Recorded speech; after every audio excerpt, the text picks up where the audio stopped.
Estás escuchando en diferido El Gobierno de la Tarde. El Gobierno de la Tarde. 5:15 minutos, continuamos en El Gobierno de la Tarde a través de la inmensa Z101. Ahora le toca el turno de Susana Gotró.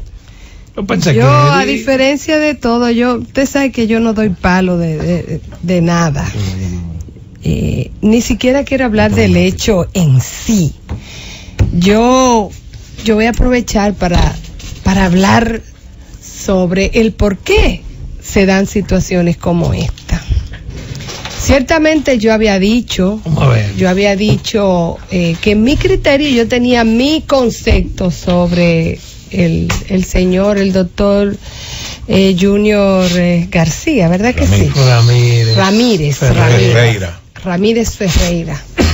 Y como el general. Y ya vamos en el camino, y por el hecho de las circunstancias, pues ya hay algunos que están divinizando a Junior. Pero ese no es el tema. El tema no es ni siquiera el hecho de la extorsión, que creo que fue muy mal manejado por el parte del Ministerio Público, y digo un parte porque estaba escrito, o sea, tuvo tiempo de confesionarse de alguna forma. Hay que entender por qué lo hace también la Procuraduría, que hay un descreimiento muy grande de las instituciones públicas y de la vamos a decir, disposición persecutoria del Estado en este tipo de casos, y de alguna forma había mucho interés de explicar el por qué, porque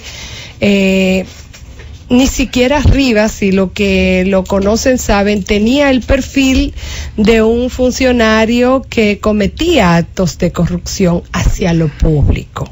Entonces la gente decía, arriba, ¿y de dónde? ¿Y por qué? Entonces querían explicar de alguna forma, y en su intento por explicar sustituyeron la explicación del móvil, que no era ni siquiera del estadio de este proceso, o de una explicación preliminar con los hallazgos. Hay muchos cabos sueltos que crean suspicacias. Claro, siempre se puede crear suspicacia en casos como este, donde se adelantaron a dar una explicación preliminar urgida por la situación mediática.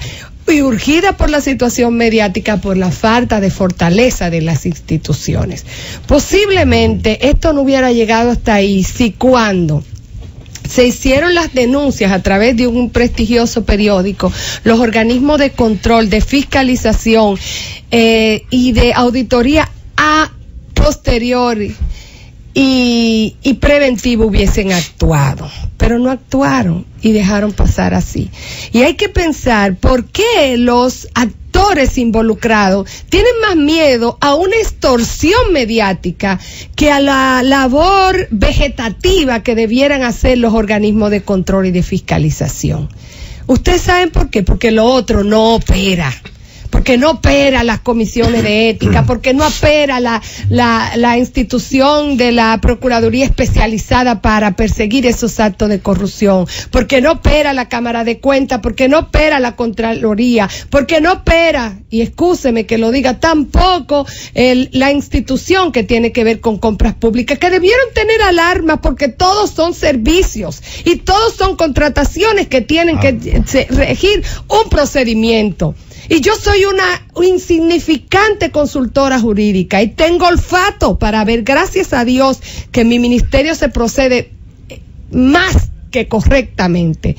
A veces hay una sobrecontrol, hay un sobrecelo con los dineros que se manejan, pero yo estoy en capacidad de verlo. Cualquier consultor, cualquier abogado corriente, meramente formado, está en ocasión de verlo. ¿Por qué no lo ven los organismos de control? ¿Por qué no se le teme a los organismos de control? Y sí se le teme a extorsionadores, en caso de que fueran extorsionadores, para dejarlo ahí, para que no entiendan que eso debe ser nunca justificaría un crimen. Pero yo ni siquiera quiero ver eso. Yo quiero ver el hecho del vacío que hay. Y por qué las cosas pasan, y por qué las instituciones se apresuran, porque no están revestidas de la credibilidad y la autoridad suficiente para esperar 10, 15, 20 días, los días que haya que esperar, inclusive poner en libertad al señor Rivas y que la gente entienda que el proceso va a parir una buena búsqueda de las culpabilidades. Tenemos que fortalecer las instituciones, señores, porque no va a haber país si no es así. Y no va a haber país porque aunque se proceda bien, nadie va a creer nada, va a ser caldo de cultivo para todo este tipo de cosas, para todo el descreimiento, para gente que extorsiona, que todo el mundo sabe que lo hacen, y lo hacen porque hay facilidades para hacerlo. Porque no hay otros mecanismos que operen y la gente le tiene miedo a eso. Yo vi la rueda de prensa.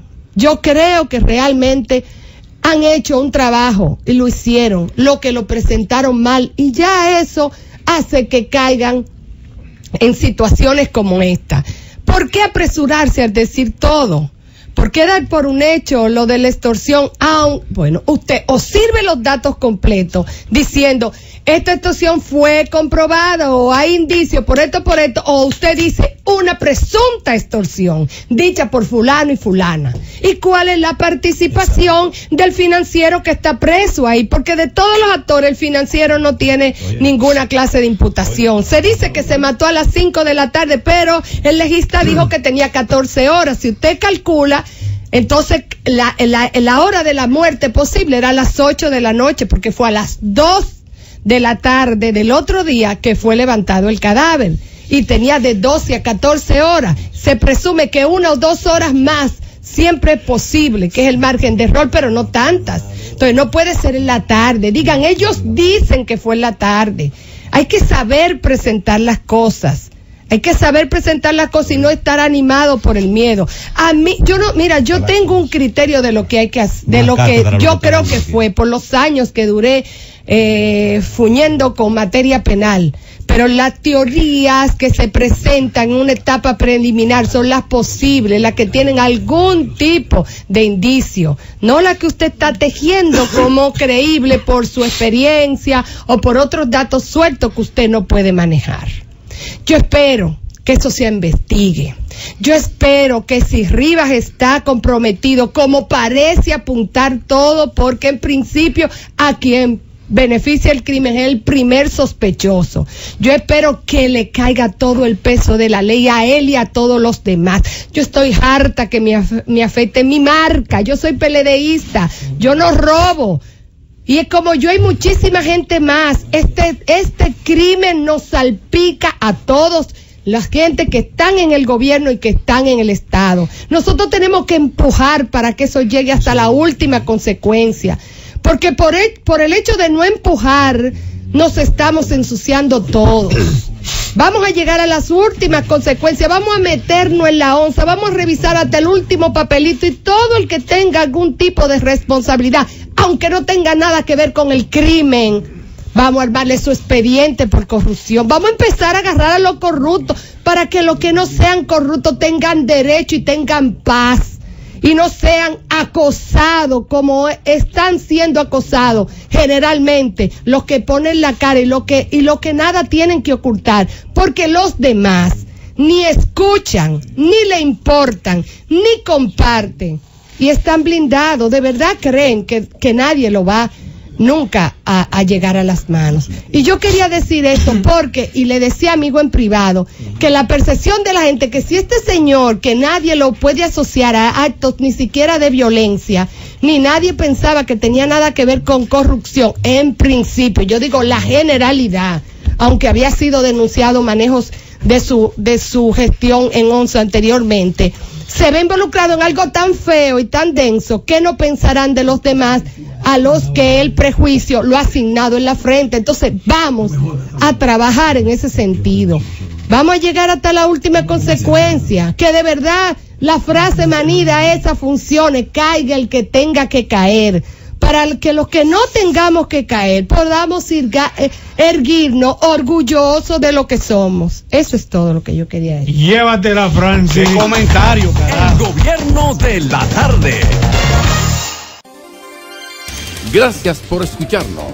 Sigue conectado. Z